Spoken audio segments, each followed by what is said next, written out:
Hi friends, मैं अविनाश कुमार आप लोगों को स्वागत करता हूं आज की इस नए वीडियो में जो प्राचीन भारत से रिलेटेड है। तो चलिए आइए जानते हैं प्राचीन भारत के बारे में। प्राचीन भारत को तीन भागों में बांटा गया है। प्राचीन भारत को अध्ययन के लिए तीन भागों में बांटा गया है। पहला क्या है, प्राग ऐतिहासिक काल, दूसरा है आदि ऐतिहासिक काल और तीसरा है ऐतिहासिक काल। पहला क्या है, प्राग ऐतिहासिक काल, दूसरा क्या है, आदि ऐतिहासिक काल और तीसरा क्या है, ऐतिहासिक काल। तो चलिए हम देखते हैं इसके बारे में कौन क्या है। प्राग ऐतिहासिक काल का इस काल में क्या लिखित साक्ष्य नहीं मिलता है। इस काल में लिखित साक्ष्य मिलता नहीं है। ये जो पाषाण काल जो टाइम आता है ना, पाषाण काल का जो टाइम वो आता है क्या, प्राग ऐतिहासिक काल में आता है। जैसे इस काल में लिखित साक्ष्य नहीं मिलता है। इस काल में क्या होता है, प्राग ऐतिहासिक काल में, प्राग ऐतिहासिक काल में लिखित साक्ष्य नहीं मिलता है। और इसमें क्या आता है, पाषाण काल का जो टाइम होता है जो दूसरा नंबर पे क्या है, दूसरा नंबर आदि ऐतिहासिक काल है। इसमें क्या है, आदि ऐतिहासिक काल में क्या है कि आदि ऐतिहासिक काल में लिखित साक्ष्य मिला है, लेकिन क्या है किसी को कोई पढ़ नहीं सकता है, इसे पढ़ा नहीं जाएगा। लिखित साक्ष्य मिला आदि ऐतिहासिक काल में, लेकिन इसे कोई पढ़ नहीं सकता है। तो हम इसमें जैसे हड़प्पा सभ्यता का आ जाएगा। हड़प्पा सभ्यता में बहुत सारे ऐसे शिलालेख मिले हैं जिसपे कुछ लिखा हुआ है, लेकिन अभी तो कोई पढ़ नहीं पाया है। तो ऐसे काल क्या आ जाएगा, आदि ऐतिहासिक काल में आ जाएगा। फिर जो है लास्ट जो है इसको तीसरा भाग में जो बांटा गया है, जो तीसरा भाग में बांटा गया है वो क्या है, ऐतिहासिक काल है। इस काल में इतिहास में लिखित साक्ष्य है और इसे लोग पढ़ भी लेते हैं। ऐतिहासिक काल में क्या लिखित साक्ष्य भी है और इसे पढ़ भी लेते हैं। ऐसे काल को ऐतिहासिक काल कहते हैं। जैसे क्या होता है कि जैसे हम पढ़ेंगे हर्यक वंश पढ़ेंगे, मौर्य महाजनपद का जब टाइम आता है, जनपद महाजनपद, उस टाइम क्या होता है कि जो लिखित रहता है वो आज इतिहासकार जो लोग हैं वो लोग पढ़ लेते हैं। तो क्या है, तो ऐतिहासिक काल में आ जाता है। तो इस काल में इतिहास में क्या लिखित साक्ष्य भी है और लोग क्या है पढ़ भी लेते हैं।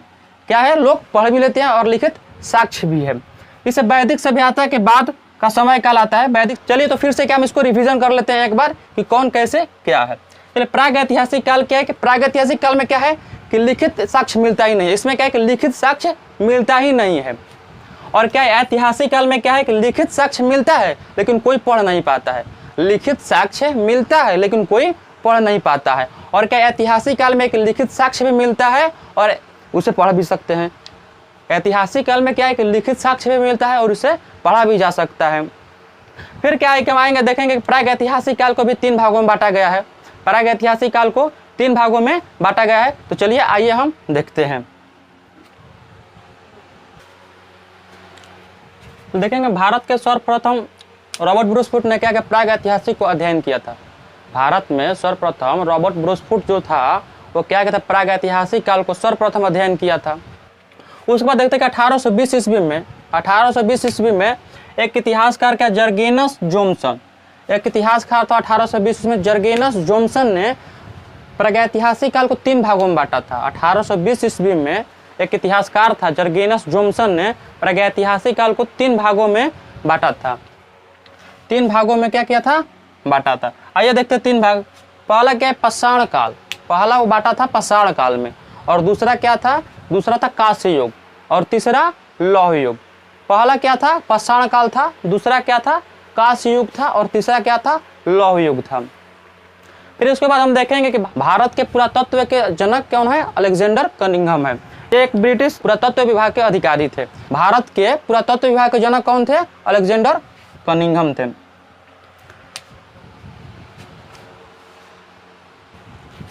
चलिए हम एक रिवीजन और कर लेते हैं कैसे क्या है।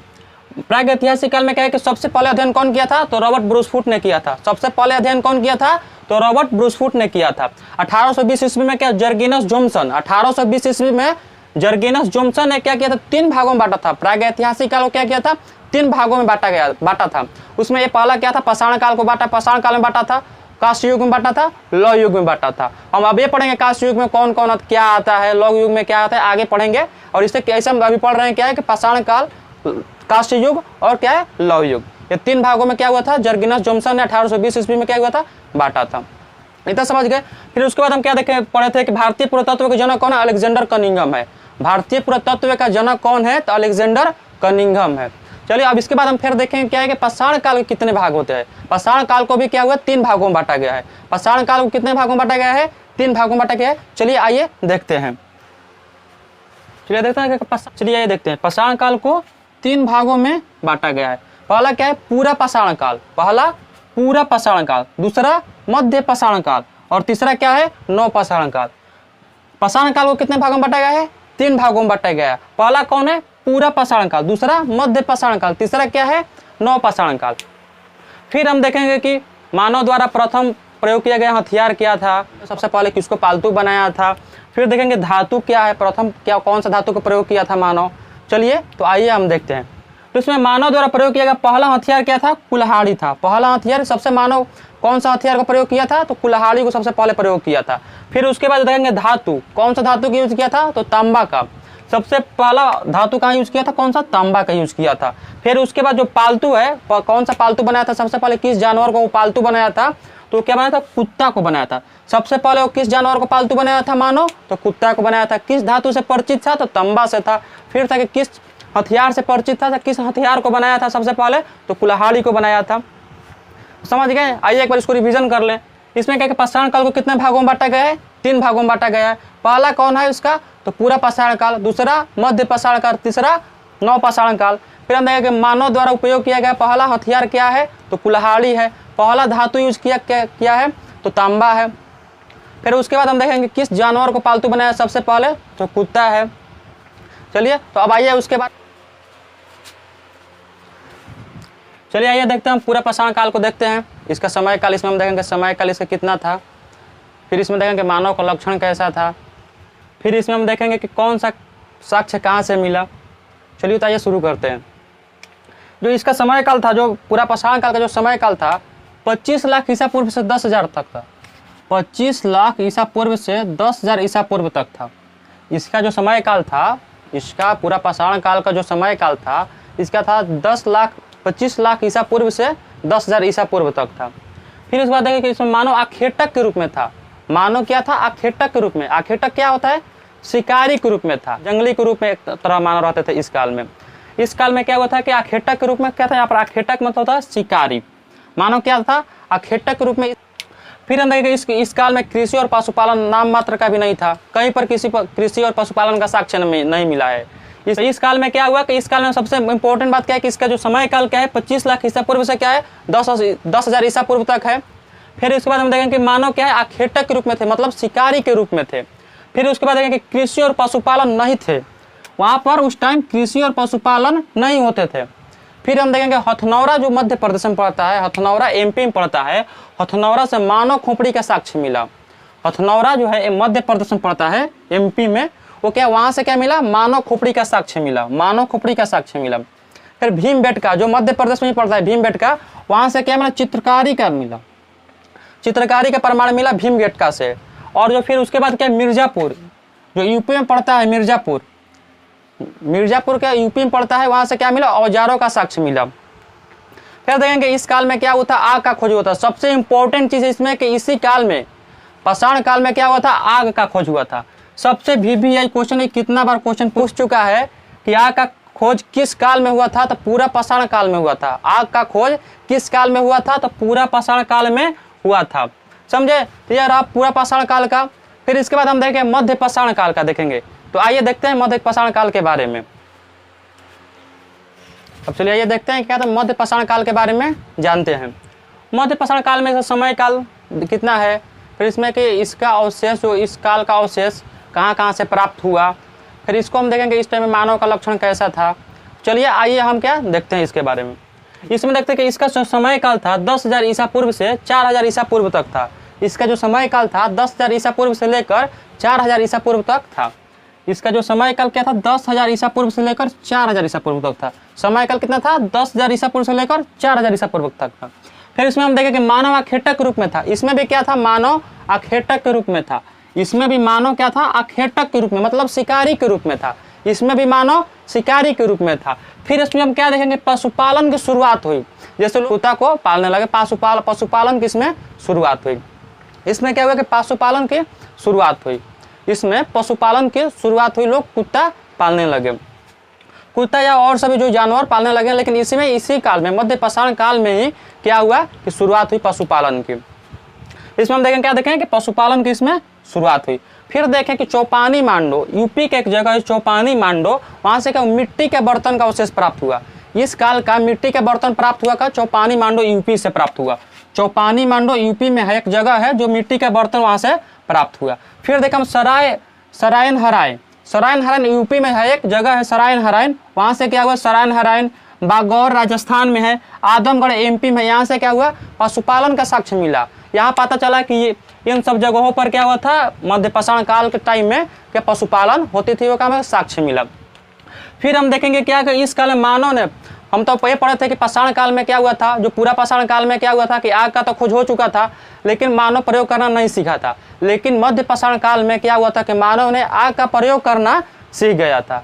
मानव ने आग का प्रयोग करना सीख गया था। चलिए आइए एक बार और रिवीजन कर लेते हैं इसको हम।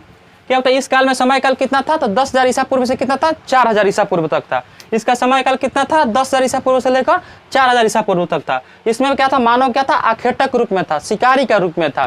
फिर हम इसमें देखेंगे चौपानी मांडो से क्या हुआ मिट्टी के बर्तन प्राप्त हुआ। फिर हम देखेंगे कि सराहरायन बागौर फिर आदमगढ़ यहाँ से क्या प्राप्त हुआ था, तो पशुपालन का साक्ष्य मिला था कि यहाँ पर पशुपालन इस काल में होता था। फिर इसमें हम क्या देखें कि मानव ने क्या किया था आग का प्रयोग करना सीख लिया था। तो चलिए आइए हम देखते हैं क्या देखते हैं इसके बाद नवपाषाण काल को देखते हैं। चलिए अब आइए देखते हैं इसके बारे में क्या मैं अगला देखें नवपाषाण काल के बारे में देखेंगे। नवपाषाण काल में देखेंगे इसका समय काल कितना है, नवपाषाण काल में समय काल कितना है, तो 4,000 ईसा पूर्व से लेकर 1,000 ईसा पूर्व तक है। नवपाषाण काल में कितना समय काल है इसका 4,000 ईसा पूर्व से लेकर 1,000 ईसा पूर्व तक है। फिर इसमें हम देखेंगे कृषि और पशुपालन की शुरुआत हुई। हम देखे थे कि मध्य पाषाण काल में तो पशुपालन की शुरुआत हो गई थी, लेकिन इसमें क्या है कि कृषि की भी शुरुआत हो गई थी। कृषि और पशुपालन का दोनों का शुरुआत हुई थी। इसमें दोनों का साक्ष्य मिला है, कृषि का भी साक्ष्य मिला है और पशुपालन का भी साक्ष्य मिला है। फिर इसके बाद में देखेंगे अस्थायी निवास है। यहाँ पर फिर क्या होगा लोगों ने अस्थायी निवास बनाना शुरू किया। जैसे पहले में थे पाषाण काल में, हम जब देखेंगे पूरा पाषाण काल में मध्य पाषाण काल में हम देखेंगे तो उसमें देखेंगे कि लोग क्या थे एक जगह से दूसरी जगह रहते थे। आज यहाँ पर रहे तो कल वहाँ पर है, परसों वहाँ पर है। लेकिन इसमें क्या हुआ नवपाषाण काल में क्या हुआ कि लोगों ने क्या अस्थायी निवास बनाने लगे। अब वहाँ से एक निश्चित जगह वो रहने लगे। तो इसमें क्या हम फिर देखें कि अस्थायी निवास हुआ। शुरुआत क्या अस्थायी निवास को लेकर शुरुआत हुआ। फिर हम देखेंगे बुर्ज-होम एक जम्मू कश्मीर का जगह है। बुर्ज-होम जो कश्मीर में ये देखें कि माली के साथ है, माली के साथ कुत्तों को दफनाया गया था। बुर्ज-होम में कश्मीर में बुर्ज-होम में माली के साथ कुत्तों को दफनाया गया था। फिर हम देखें चिरांद, बिहार का एक जगह का नाम है चिरांद। वहाँ देखें मृदभांड और हड्डियों का हथियार। मृदभांड मीन्स होता है कि मिट्टी का बर्तन। चिरांद में मिट्टी का बर्तन और हड्डियों का हथियार का अवशेष प्राप्त हुआ। फिर उसके बाद क्या हुआ कि कोल्डिहावा, कोल्डिहावा यूपी में पड़ता है। कोल्डिहावा यूपी से चावल का प्रमाण मिला। कोल्डिहावा यूपी से क्या मिला चावल का प्रमाण मिला। फिर इस काल में हम देखें कि लोग सामाजिक होने लगे। इस काल में क्या हुए लोग समाज बनाने लगे, सामाजिक होने लगे। और उसके बाद इस काल में फिर एक और देखें क्या पहिए का आविष्कार हुआ। सबसे इंपॉर्टेंट किसका है पहिए का आविष्कार हुआ। चलिए तो आइए एक बार और रिवीजन कर लेते हैं इसको इसके बारे में। इसका समय काल कितना हुआ 4,000 ईसा पूर्व से 1,000 ईसा पूर्व तक है। इसका समय काल कितना हुआ 4,000 ईसा पूर्व से 1,000 ईसा पूर्व तक है। इसमें क्या कृषि और पशुपालन की शुरुआत हुई। इसमें क्या हुआ अस्थायी निवास हुआ, लोग अस्थायी रहने लगे। फिर देखें कि बुर्ज-होम में क्या हुआ कब्र में मालिक और कुत्तों के साथ में दफनाया हुआ अवशेष प्राप्त हुआ। फिर चिरांद जो है बिहार के चिरांद में मृदभांड और हड्डियों का हथियार का प्रमाण मिला। मृदभांड होता है मिट्टी का बर्तन। चिरांद में क्या हुआ मिट्टी का बर्तन और हड्डियों का हथियार का अवशेष मिला। फिर इसमें देखो कोल्डिहावा में जो चावल का प्रमाण मिला। कोल्डिहावा उत्तर प्रदेश में पड़ता है, वहाँ से क्या मिला चावल का प्रमाण मिला। फिर इस काल में हम देखते हैं कि इस काल में लोग सामाजिक बनने लगे, समाज बनने लगे। इस काल में लोग को समाज बनाने लगे, फिर सामाजिक होने लगे। फिर उसके बाद हम देखें कि पहियों का आविष्कार हुआ। इसी काल में पहिए का आविष्कार हुआ था और इसी काल में पहिए का आविष्कार हुआ था। और इस काल में क्या होता है कि इसी काल के बाद फिर रथ बनना शुरू हुआ, बैलगाड़ी का पहिया बनना शुरू हुआ, अनेक प्रकार के इसी का विकास शुरू हुआ। चलिए आज के लिए यहीं तक हम वीडियो रखते हैं और इसका अगला वीडियो आएगा, इसका आगे नेक्स्ट आएगा। अगला वीडियो में हम पढ़ेंगे कि भारत के नामकरण, जो भारत देश का नामकरण हुआ उसके इतिहास पढ़ेंगे, कैसे कैसे इतिहास हुआ कि कौन सा जैसे भारत के नाम है भारतवर्ष, इंडिया है, हिंदुस्तान, इसका इतिहास कैसा है, इसका क्यों नाम ऐसा पड़ा, इसको हम अगले वीडियो में हम पढ़ेंगे।